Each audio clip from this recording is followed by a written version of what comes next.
Yung Pascual sa kapangyarihan ng Espiritu Santo, kasama ang mahal na ina, ang Birheng Maria. Sa ngalan ng Ama at ng Anak at ng Espiritu Santo. Amen. Sumainyo ang Panginoon. At sumaiyo rin. Mga kapatid, magpakumbaba tayo bilang paghanda sa ating banal na misa. Aminin muna natin ang ating mga kasalanan at ihingi natin ang mga ito ng awa at ng patawad. Inaamin ko sa makapangyarihang Diyos at sa inyo mga kapatid, na lubha akong nagkasala sa isip, sa salita, sa gawa, at sa aking pagkukulang.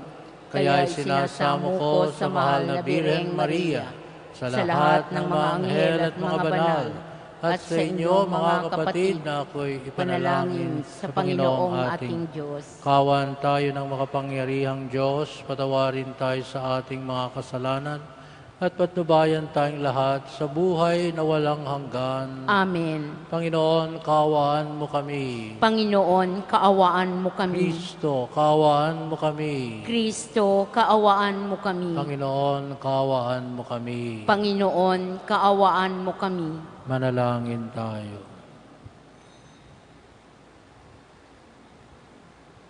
Ama namin makapangyarihan, ipagkaloob mong may taguyod ang sanlibutan sa matiwasay na pag-iral ayon sa layunin mo para sa aming kapakanan, sa pagsamba sa iyo ng may panatag sa kalooban.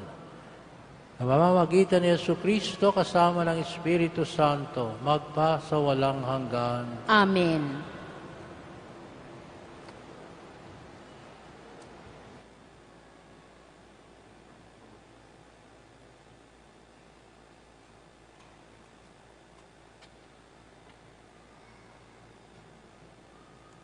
Pagbasa mula sa aklat ni Sirach. Laging tinatanggap ng Diyos ang nagbabalik loob at inaaliw ang nawawalan ng pag-asa. Iwan mo na ang kasalanan at lumapit ka sa Panginoon. Magmakaamo ka sa Kanya at mapapawi ang iyong sala. Manumbalik ka na sa kataas-taasan, talikuran mo na ang gawang masama, at kamuhian mo ang kanyang kinasusuklaman. Sino ang magpupuri sa Panginoon sa daigdig ng mga patay? Ang mga buhay lamang ang maaaring magpuri sa Kanya. Ang mga patay, sapagkat sila'y wala na, ay di maaaring magpuri sa Panginoon. Mga buhay lamang at malulusog ang maaaring magpuri sa Kanya. Kay laki ng pagkahabag ng Panginoon, anong dali niyang magpatawad sa nagbabalik loob sa Kanya? Ang salita ng Diyos. Salamat sa Diyos. Sambayan ng tapat sa Diyos ay magpupuring malugod. Sambayan ng tapat sa Diyos ang magpupuring malugod. Mapalad ang tao na pinatawad na iyong kasalanan at nalimot na rin ang kanyang nagawang mga pagsalansang. Mapalad ang taong sa harap na poon ay di naparatangan, dahilan sa siya ay di nagkasala at hindi nanlinlang. Sambayan ng tapat sa Diyos ang magpupuring malugod. Ako ay lumapit sa iyong harapan at salay inamin. Ang aking ginawang mga pagsalansang, di ko inilihim. Pinapasyahan ko ang lahat ng ito sa iyo'y idaing, at aking natamo ang iyong patawad sa sala kong angkin. Sambayan ng tapat sa Diyos ang magpupuring malugod. Ang lahat ng tapat sa panahong gipit dapat manalangin, upang bumugsuman ang malaking bahay, di sila abutin. Sambayan ng tapat sa Diyos ang magpupuring malugod. Kublihan ko'y ikaw, ikaw ang sasagip kong nababagabag, aking aawitin ang pagkakalinga at iyong pagliligtas.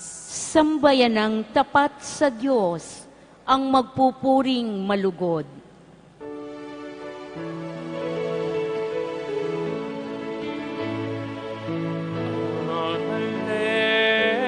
Alleluia, alleluia, alleluia, alleluia.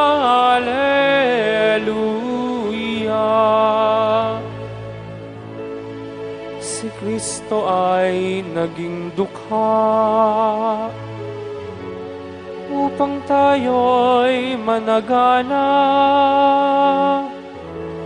sa bigay niyang pagpapala. Alleluia, alleluia, alleluia,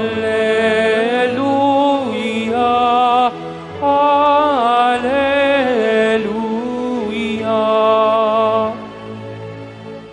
Sumainyo ang Panginoon. At sumaiyo rin. Ang mabuting balita ng Panginoon ayon kay San Marcos. Papuri sa iyo, Panginoon.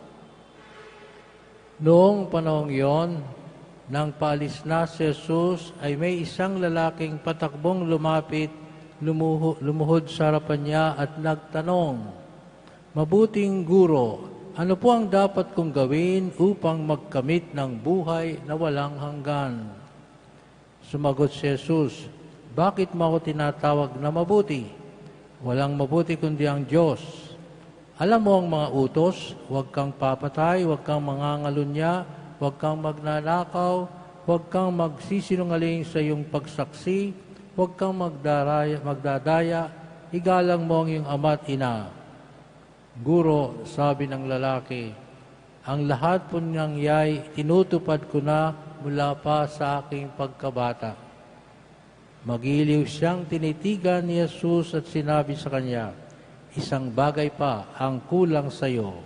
Humayo ka, ipagbili mo ang iyong ari-arian at ipamigay sa mga dukha ang pinagbilhan at magkakaroon ka ng kayamanan sa langit. Pagkatapos, bumalik ka at sumunod sa akin." Namanglaw ang lalaki nang marinig ito at malungkot na umalis sapagkat siya'y napakayaman. Tiningnan ni Jesus ang mga nasa paligid niya at sinabi sa kanyang mga alagad, "Napakahirap mapabilang ang mayayaman sa mga pinag-aarian ng Diyos." Nagtakang mga alagad sa pananalitang ito. Muling sinabi ni Jesus, "Mga anak, talagang napakahirap mapabilang sa mga pinag-aarian ng Diyos. Madali pang makaraan ang kamelyo sa butas ng karayom kaysa pasakop sa paghahari ng Diyos ang isang mayaman." Lalong nagtakang mga alagad, kaya't sila'y nagtanungan, kung gayoy sino ang maliligtas? Tinitigan sila ni Jesus at sinabi sa kanila, "Hindi ito magagawa ng tao, ngunit hindi ito mahirap sa Diyos. Magagawa ng Diyos ang lahat ng bagay." Ang mabuting balita ng Panginoon. Pinupuri ka namin, Panginoong Hesukristo. Mahal ko mga kapatid, mga kapwa deboto ng Pong Jesus Nazareno, isang pagbati rin ang ibigay natin sa mga nanonood, nakikinig sa Facebook o sa internet, sa iba't ibang sulok ng daigdig. Kasama natin sila sa misang ito at pagsama-sama tayo sa panalangin at ipanalangin natin ang isa't isa, lalo na yung mga may sakit na nanonood dito na hindi na makabangon, hindi na makapunta sa simbahan, yung mga may kapansanan. Lahat po kayo ay binabati namin, kaming nandito sa loob ng dambana ng Pong Jesus Nazareno.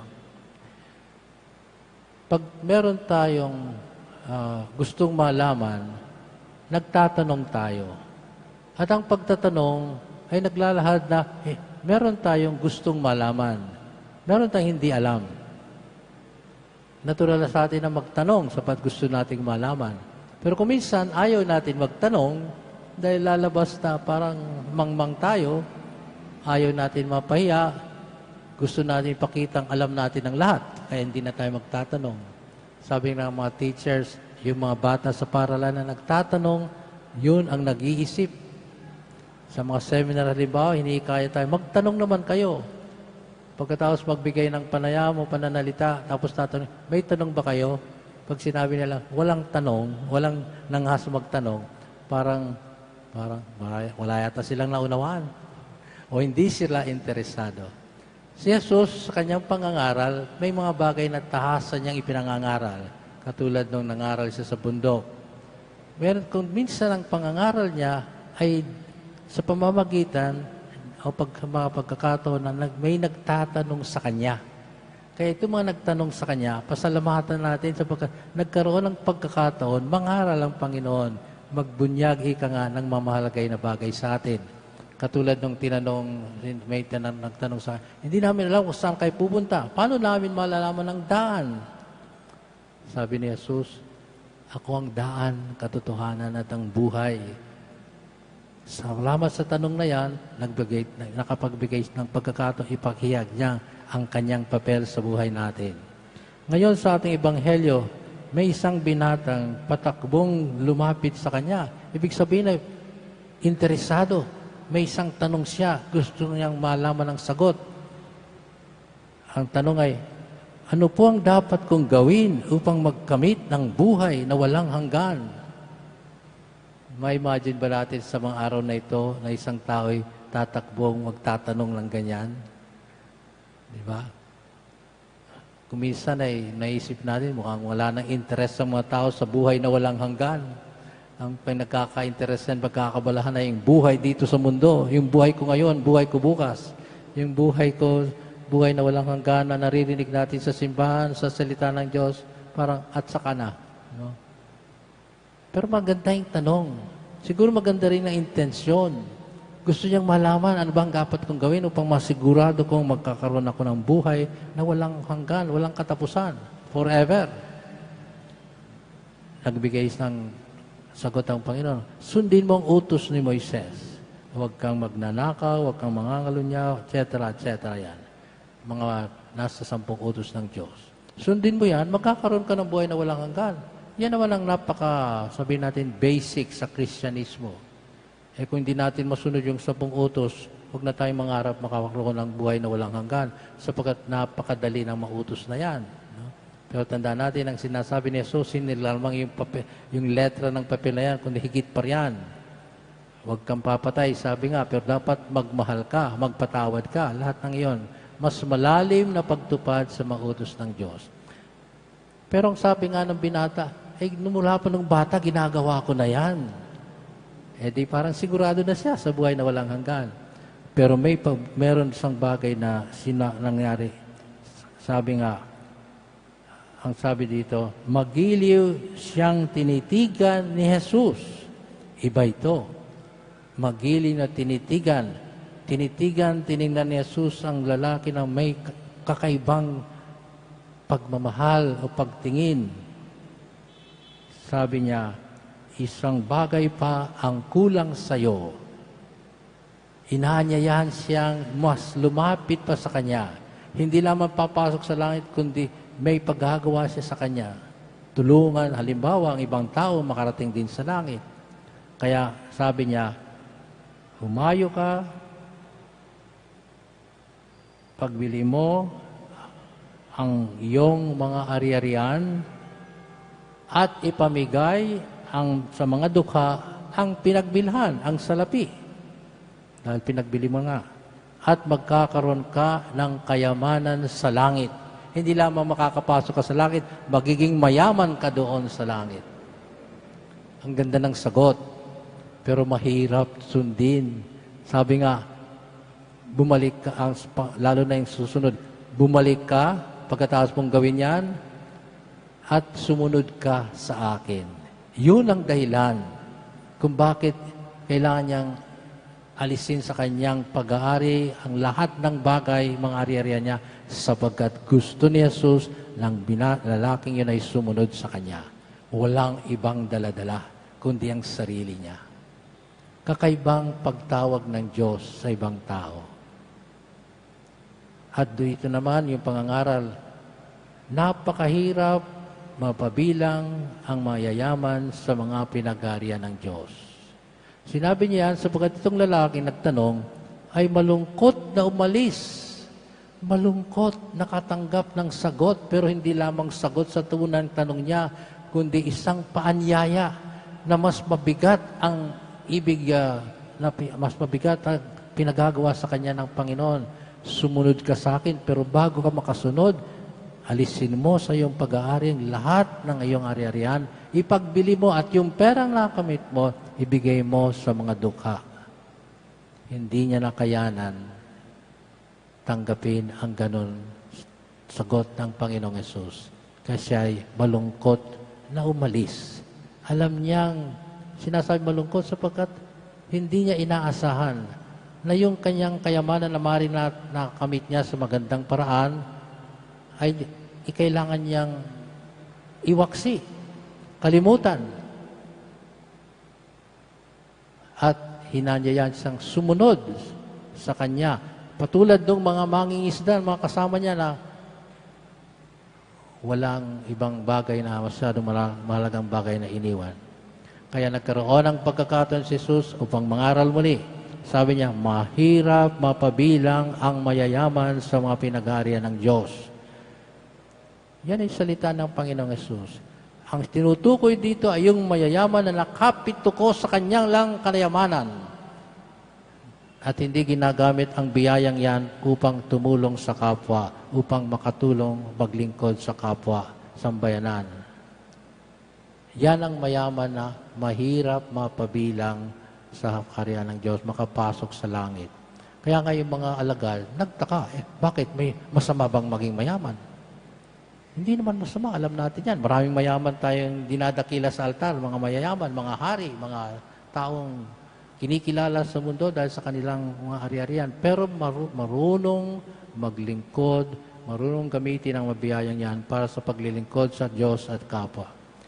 Kaya ang pinakamagandang aral dito yung sinabi ni Jesus. Tinitigan sila ni Jesus at sinabi, hindi nga maaaring gawin yan, mangyari yan, kung sariling lakas nyo lamang bilang tao ang gagamitin. Pero ako ang gagawa upang makayanan nyo yan. Hindi ito magagawa ng tao, ngunit hindi ito mahirap sa Diyos, sa tulong ng Diyos, magagawa ang lahat ng bagay. Kaya pati na yung mga sinasabi na walang kapag-asang pumasok sa langit, meron, sapagkat nandyan ang biyaya ng Diyos.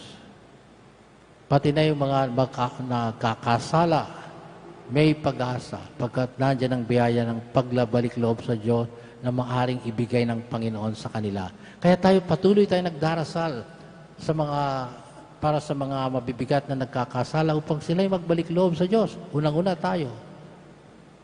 Yan ang isang bagay na nagagawa natin sa loob ng misa. Ipagdasal natin ang isa't isa, ang mga nangangailangan ng tulong espiritual, lalo na ang nangangailangan ng pagbabagong buhay, pagbabalik loob sa Diyos, ang iwas sa kasalanan, paghiwalay sa makasalanan pamumuhay, lakas at tapang na manggagaling sa biyayang binibigay sa atin ng Diyos. Walang mahirap sa kapangyarihan ng Diyos. Magagawa ng tao ang lahat ng bagay sa pamamagitan ng kapangyarihan at pagmamahal ng Diyos.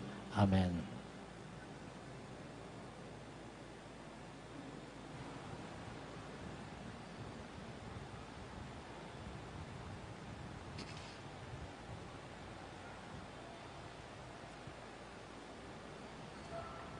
Minamahal ko mga kapatid, idalangin natin na magpaturo kay Kristo ang mataong nagnanais magkamit ng buhay na walang hanggan.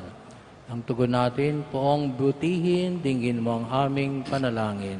Poong butihin, dinggin mo ang aming panalangin. Upang ang mga maraming mayaman ay maturuang mamigay sa mga dukha Manalangin tayo. Poong butihin, dinggin mo ang aming panalangin. Upang ang mga kabataan ay matutong masiyahan sa abang nakakayanan ng kanilang mga magulang. Manalangin tayo. Poong butihin, dinggin mo ang aming panalangin. Upang ang mga pinuno natin sa pamahalaan at sa simbahan ay huwag maghangad na magparami ng ari-arian. Manalangin tayo. Poong butihin, dinggin mo ang aming panalangin. Upang tayong mga Katoliko ay humingi sa misa ng pag-ibig ni Kristo sa Ama at sa kapwa. Manalangin tayo. Poong butihin, dinggin mo ang aming panalangin. Tahimik natin idagdag ang sarili natin mga kailingan, ang intensyon mga nagpamisa sa oras na ito, ang intensyon ng mga kasama natin sa pagdiriwang na ito, dito sa simbahan at sa anuman bahagi ng mundo, ang mga humingi sa atin ng ating tulong espiritual, ang mga kamamatay lamang, ang mga nabibigatan sa kanilang mga problema, upang wag silang mawala ng pag-asa, ang lahat, lalo na ang mga kaluluwa sa purgatorio. Ama namin mapagmahal, masaya nawang tanggapin ng lahat ang mga salita ng iyong anak, mga salitang magbibigay ng buhay na walang hanggan. Amen.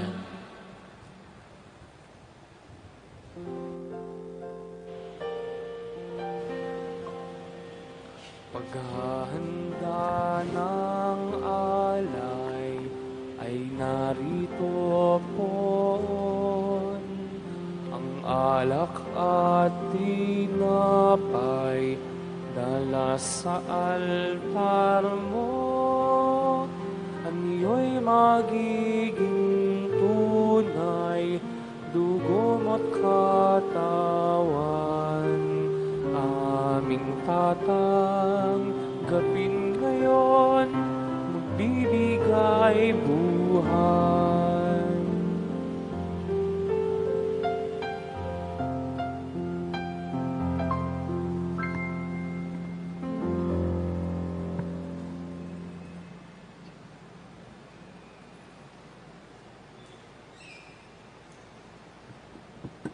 Manalangin kayo mga kapatid upang itong ating paghahain ay kalugdan ng Diyos Amang makapangyarihan.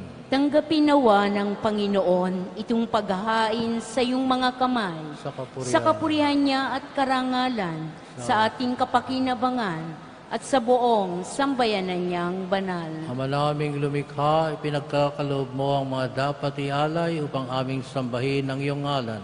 Kaawaan mo kami at pagbigyan upang ang iyong kaloob para kami makapaghain ay mapakinabangan bilang pagpapala mo sa amin. Sa pamamagitan ni Jesucristo, kasama ng Espiritu Santo, magpasawalang hanggan. Amen. Sumainyo ang Panginoon. At sumaiyo rin. Itaas sa Diyos ang inyong puso at diwa. Itinaas na namin sa Panginoon. Pasalamatan natin ang Panginoong ating Diyos. Marapat na siya ay pasalamatan. Ama namin makapangyarihan, tunay ngang marapat na ikaw ay aming pasalamatan. Pinagbibigyan mong ito'y aming maihayag, kahit na ito'y walang anumang maidaragdag, sa kadakilaan sa iyo ay likas. Sa pagpupuri namin ang nakikinabang ay kami rin iyong pinakikiharapan sa pamamagitan ng anak na minamahal.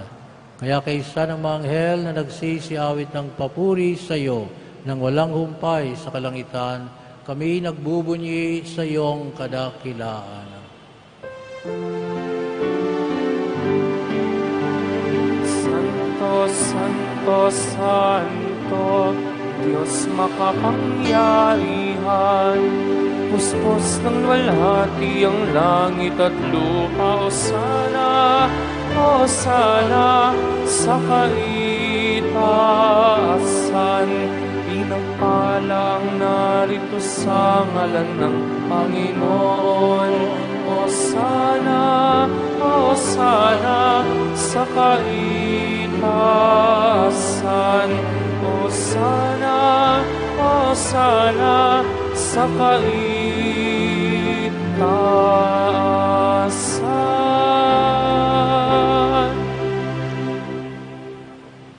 Ama naming banal, ikaw ang bukal ng tanang kabanalan.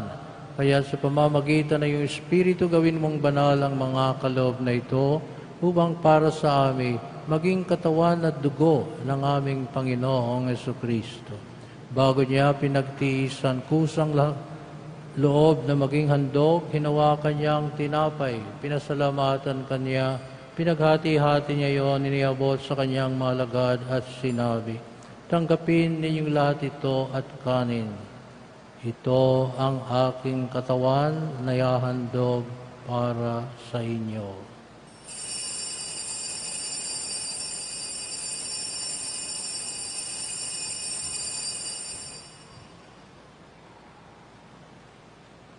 Gayon din naman nung matapos ang hapunan, hinawakan niya ang kalis, muli kanyang pinasalamatan.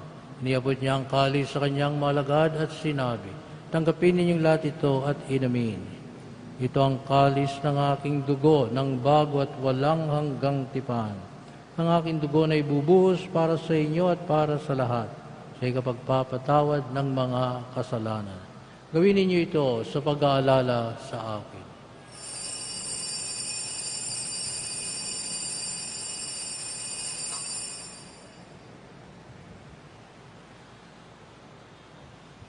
Ang misteryo ng pananampalataya. Si Kristo'y namatay, si Kristo'y nabuhay, si Kristo'y babalik sa wakas ng panahon. Ang mga ginagawa namin ngayon ang pag-aalala sa pagkamatay at muling pagkabuhay ng iyong anak. Kaya tinialay namin sa iyo ang tinapay na nagbibigay buhay at ang kalis na nagkakaloob ng kaligtasan. Kami nagpapasalamat dahil kami iyong minarapat na tumayo sa harap mo para maglingkod sa iyo. Isinasamo namin kaming magsasalo-salo sa katawan at dugo ni Kristo ay mabuklod sa pagkakaisa sa pamamagitan ng Espiritu Santo. Ama, lingapin mo ang iyong simbahang laganap sa buong daigdig. Puspusin mo kami sa pag-ibig kaysa ni Francisco naming Papa at ni Luis Antonio naming Obispo at ng Tanang Kaparian. Alalahanin mo rin ang mga kapatid naming nahimlay nang may pag-asang sila'y muling mabubuhay, gayon din ang lahat ng mga pumanaw. Kawan mo sila at patuloyin sa iyong kaliwanagan. Kawan mo at paging dapatin kaming lahat na makasalo sa iyong buhay na walang wakas.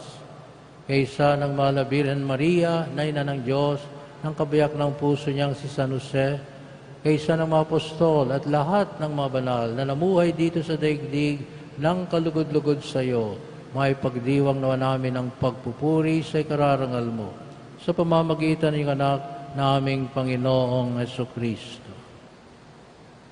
Sa pamamagitan ni Kristo, kasama niya at sa Kanya, ang lahat ng parangal at papuri ay sa iyo, Diyos amang makapangyarihan, kasama ng Espiritu Santo, magpasawalang hanggan. Amen. Amen.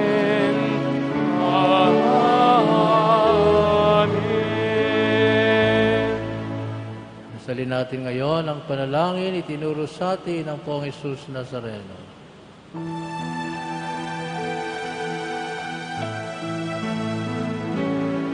Ama namin, sumasalangit ka, sambahin ang ngalan mo, mapasa amin ang kaharian mo, sundin ang loob mo, dito sa lupa para lang sa langit.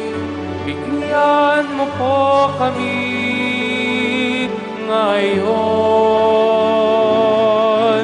ng aming kakanin sa araw-araw at pagkawarin mo kami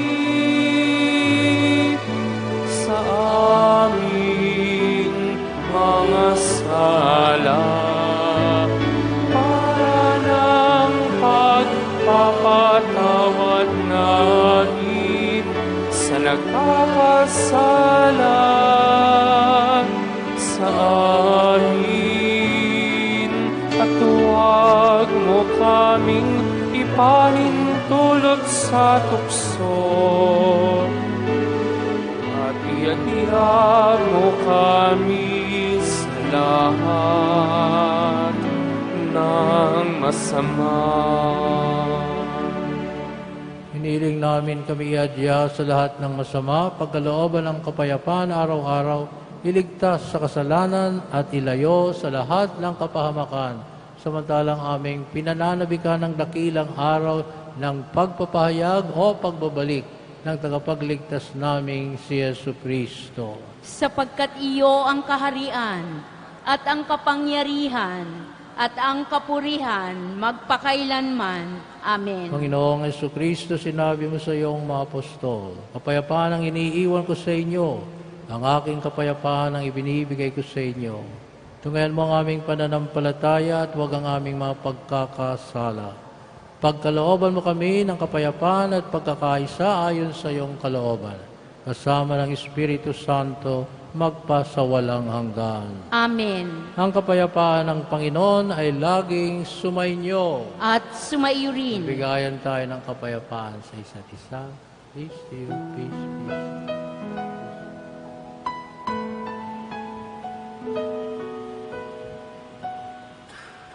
Kordero ng Diyos na nag-aalis ng mga kasalanan ng mundo, maawa ka sa amin. Kordero ng Diyos, maawa ka.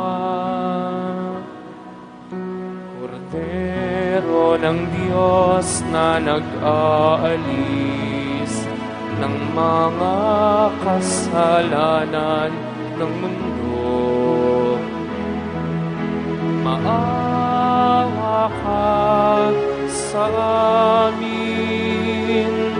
Kordero ng Diyos, maawa ka. Kordero ng Diyos na nag-aalis ng mga kasalanan ng mundo, ipagkaloob mo sa amin ang kapayapaan. Narito mga kapatid, ang kordero ng Diyos, ang Panginoong Yesus Nazareno, na nag-aalis sa mga kasalanan ng sanlibutan. Mapapalad ang mahinanyayahan sa kanyang banal na piging na ito. Panginoon, hindi ako karapat-dapat na magpatuloy sa iyo. Ngunit sa isang salita mo lamang ay gagaling na ako.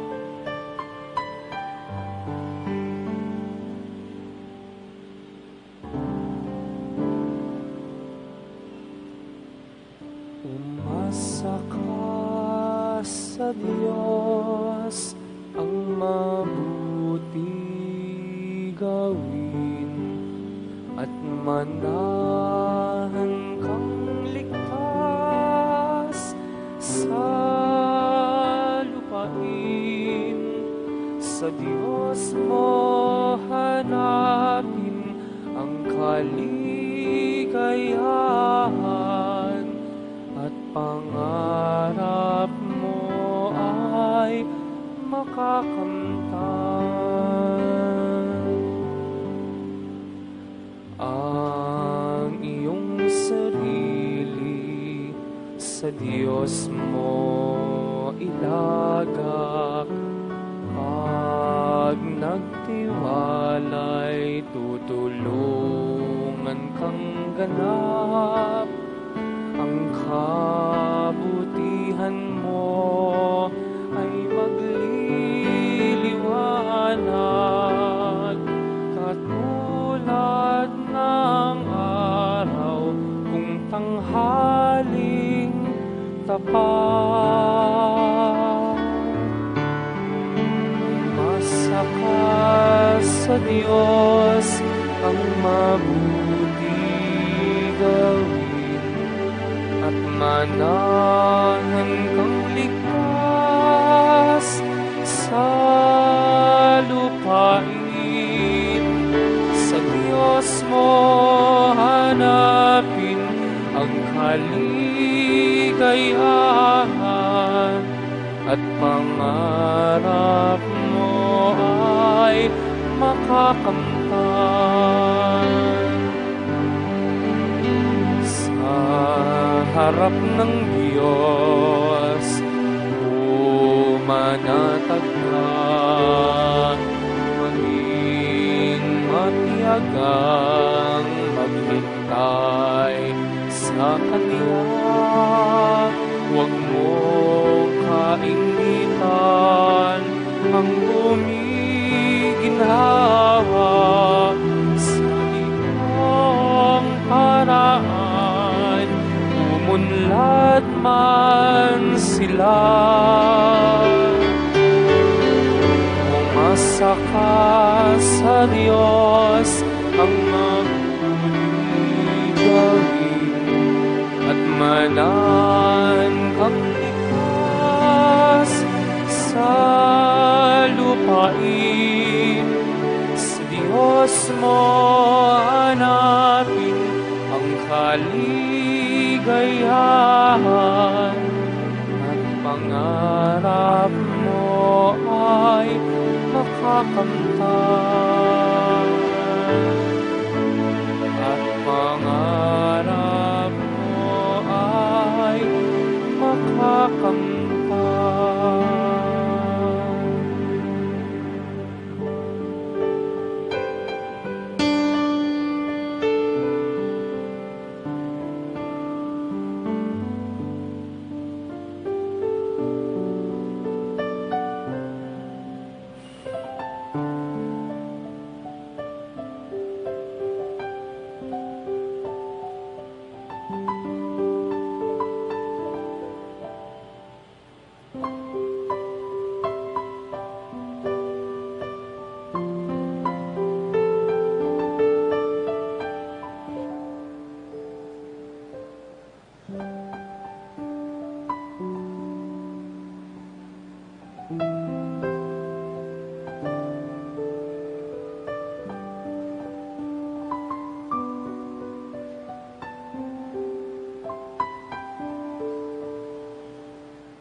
Manalangin tayo. Ama namin mapagmahal, kami iyong pinapakinabang ay iyong kaawaan upang ang aming pinagsaluhan ay magdulot ng aming pakikilahok sa iyong buhay na hindi matatapos. Iniluluhog namin ito sa pamamagitan ng Jesucristo kasama ng Espiritu Santo magpasawalang hanggan. Amen. Sumainyo ang Panginoon. At sumaiyo rin. Pagbabasbas sa mga deboto ng kanilang mga kahilingan at dasalan. Mahal na po ang Isus Nazareno, inihayag mo sa pamamagitan ng krus ang walang maliw na pag-ibig ng Diyos sa sangkatauhan. Pakinggan mo ang kahilingan ng iyong angkan na nagsusumamo sa iyo. Makamtanawa nila ang iyong katugunan at tanggapin ang kasagutan na may utang na loob na tinatanaw. Basbasan din ninyo ang mga dala-dala nilang mga imahen at dasalan. Sa pamamagitan ng bendisyon na ito, naway maalala nila ang pangako nila noon sa binyag na ikaw ay kanilang iibigin at paglilingkuran bilang Panginoon magpasawalang hanggan. Amen. At pagpalain kayong lahat ng makapangyarihang Diyos, Ama at Anak at Espiritu Santo. Amen. Tapos na ating banal na pagdiriwang, umayo tayo mga payapa. Salamat sa Salamat Diyos. sa Panginoong Sus.